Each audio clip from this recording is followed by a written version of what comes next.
నా భారతదేశ ప్రజలందరికీ కూడా నా ప్రభువైన రక్షకుడైన యేసుక్రీస్తు నామములో వందనాలు తెలియజేస్తా ఉన్నాను. ఈరోజు ఒక విషయం గురించి మాట్లాడడానికి మేము ముందుకు రావడానికి దేవుడు ఇచ్చిన కృపను బట్టి కూడా వందనాలు. పాకిస్తాన్కి భారతదేశానికి జరిగినటువంటి యుద్ధం మనందరికీ తెలిసిన విషయమే. అయితే ఇందులో అతి చిన్న వయసులో మరి మిలిటరీకి వెళ్ళి దేశం కొరకు పోరాడాలనేటువంటి ఒక ధ్యేయంతో 25 సంవత్సరాల వయసులో మిలిటరీకి సెలెక్ట్ అయ్యి శిక్షణ తీసుకొని మరి ప్రజలు జరుగుతున్న యుద్ధంలో మరణినటి రోజున మరి మురళీ నాయక్ అనే ఒక యువకుడు జవాన్ చనిపోవడం జరిగింది. మరి మురళీ నాయక్ గారి యొక్క కుటుంబానికి, వారి యొక్క బంధుమిత్రులకు దేవుడు గొప్పగా ఆదరించాలని కోరుకుంటా ఉన్నాను. అలాగే ఇటువంటి జవాన్లు ప్రాణాలకు తెగించి భారతదేశం కొరకు పోరాడే జవాన్స్ ఇంకా అనేక మంది మరి సరిహద్దుల్లో, భారతీయ సరిహద్దుల్లో ప్రాణాలకు తెగించి యుద్ధం చేస్తూ ఉన్నారు. వారందరి కొరకు కూడా మనము ప్రేయర్ చేసేటువంటి అవసరం ఎంతైనా ఉంది. అందరం కలిసి మరి మనంత క్షేమంగా ఉంటున్నామంటే కారణము వారి యొక్క త్యాగము. వారందరూ ఉన్నారు కాబట్టి ఈ రోజున మనం అంతా కూడా మన యొక్క ఇళ్లలో ప్రశాంతంగా టీవీలు చూస్తూ సంతోషంగా ఉన్నాం.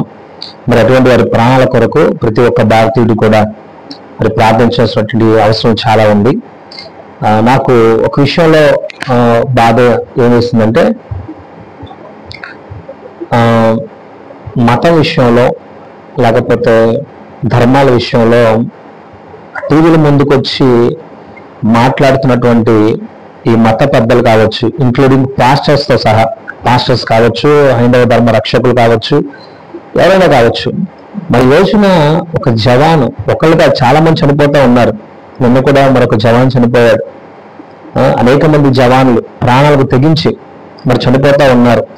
మరి వారి కొరకు ఒక్కరు కూడా మాట్లాడలేకపోతున్నారు బయటకు వచ్చి.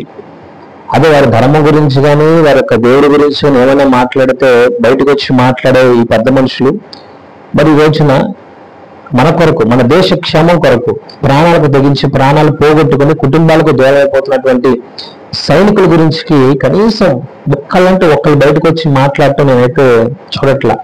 ఆ యూట్యూబ్లో ఏదో స్క్రోల్స్ వేస్తా ఉన్నారు, టీవీలో స్క్రోల్స్ వేస్తా ఉన్నారు. కనీసం అవి చూసైనా అయ్యో మన కోసం ప్రాణత్యాగం చేసినటువంటి ఆ జవాన్ గురించి కనీసం నివాళులు అర్పిద్దామనేటువంటి ఒక ఆలోచన కూడా ఈ రోజున మతం కొరకు పోరాడే వాళ్ళకి లేకుండా పోయింది. అంటే మతం అంటే కేవలం మీకు మాత్రమేనా, దేశానికి సంబంధించింది కాదనుకుంటున్నారు కదా. మరి చనిపోయిన వాళ్ళు హిందూ అవ్వచ్చు, ముస్లిమ్స్ అవ్వచ్చు, సిక్కులు అవ్వచ్చు, క్రైస్తవులు అవ్వచ్చు, ఎవరైనా కావచ్చు. మరి వారి కొరకు మాట్లాడడానికి ఒక్కరు కూడా ముందుకు రావటం లేదంటే ఇది చాలా బాధాకరం. మన దేశం ఇంత భయంకర స్వార్థపూరితంగా ఉందని ఈ విషయంలో బాధపడతా ఉన్నాను. ఇంత మతోన్మాదంతో ఉండినటువంటి ఈ మతోన్మాదంతో చెలరేగిపోతూ మతం కొరకే బతుకుతున్నటువంటి ఈ దేశం కొరకు అనేక మంది ప్రాణాలకు తెగించి పోరాడుతూ ఉండి వారి ప్రాణాలు కోల్పోతా ఉన్నారు. ఇలాంటి వాళ్ళ కోసం మా రాష్ట్ర ప్రజలు ఆలోచించండి. మన దేశంలో ఉగ్రవాదం ఒకటే కాదు రూపుమాపాల్సింది, మతోన్మాదాన్ని కూడా. వారి సొంత ఆలోచన కొరకు మాట్లాడే వారి రోజున ప్రాణాలకు తెగించి చనిపోతున్నటువంటి జవాన్ల కొరకు ఒక్కడు కూడా మాట్లాడలేకపోతా ఉన్నాడు. వారి కుటుంబాలు కనీసం నివాళులు అర్పించి వారి కుటుంబాల కొరకు ప్రార్థన చేయలేకపోతున్నారు. కనీసం వారి కుటుంబాలు ఆదరించబడాలని కనీసం బయటకు వచ్చి మాట్లాడిన దుస్థితిలో అనేక మంది పెద్దవాళ్ళు, మత పెద్దలు, పాస్టర్స్ ఉంటా ఉన్నారు. ఇది చాలా బాధాకరం. ఏదేమైనా కానీ ఈ రోజున నాకు తెలిసి ఆ మురళీ నాయక్ గారు చిన్నవాడైనప్పటికీ కూడా ఒక గొప్ప వీరమరణం పొందాడు. మరి తనకి తన కుటుంబాన్ని దేవుడు ఆదరించాలని, అంత గొప్ప వీరులు కనటువంటి తల్లిదండ్రులు, మరి వారి జన్మ ధన్యమైనది.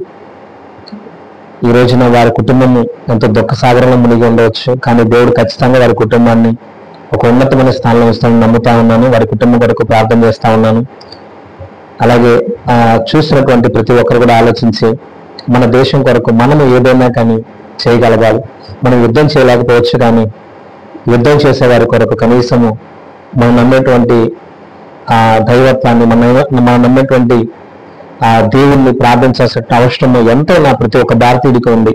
అది మానేసి మతం కొరకు కొట్లాడుకోవటం కరెక్ట్ కాదు. దయచేసి ఆ జరుగుతున్న పరిణామాలను బట్టి మన కొరకు పోరాడుతున్నటువంటి ఆ దేశ ఆ సైనికుల కొరకు ప్రతి ఒక్కరి బాధ్యత కలిగి ప్రార్థించవలసిందిగా నేను ప్రభు పేరిట కోరుకుంటా ఉన్నాను. దేవుడు మురళీ నాయక్ గారి యొక్క కుటుంబాన్ని మరొకసారి జ్ఞాపకం చేసుకుని వారిని ఆదరించి ఆ వారిని దేవుడు గొప్పగా ఒక మంచి ఉన్నతమైన స్థానంలో తన కుమారుడి ద్వారా తన కుటుంబాన్ని హెచ్చించి ఆదరించాలని కోరుకుంటా ఉన్నాను. దేవుడు వారి కుటుంబాన్ని దీవించును గాక. ఆమేన్.